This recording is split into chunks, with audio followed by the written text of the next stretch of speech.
টাকা থাকলে জীবনে কোনো কষ্ট দুঃখ মানুষকে স্পর্শ করতে পারে না। টাকা মানুষের রং পরিবর্তন করে, টাকা মানুষকে চেহারা উজ্জ্বলতা নিয়ে আসে।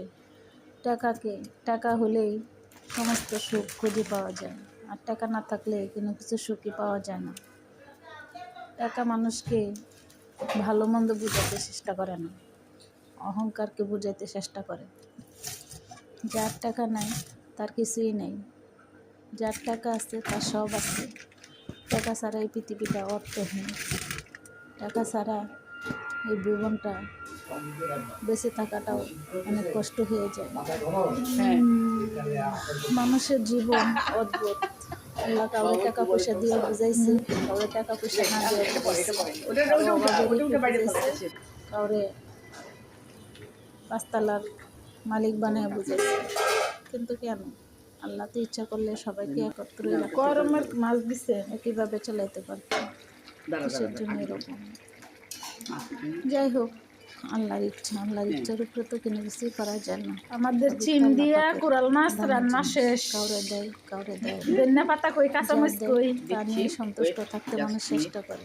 কিন্তু একজনের নামে একটা কিছু করে, একজনের নামে একটা কিছু বলে তুমি যে তাকে অপমান করবা, অপদস্থ করবা, সেটা ঠিক না।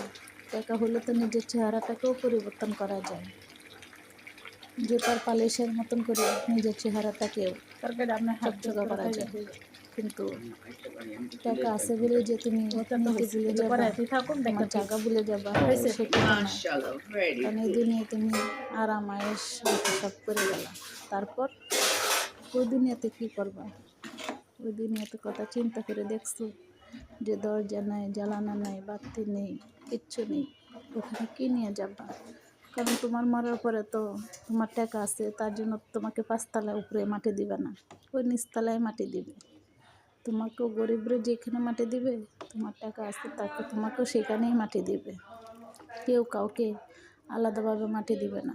হয়তো তোমার কাপড়টা একটু দামি হবে, আমার কাপড়টা একটু কম দামি হবে, এতটুকু শুধু পার্থক্য।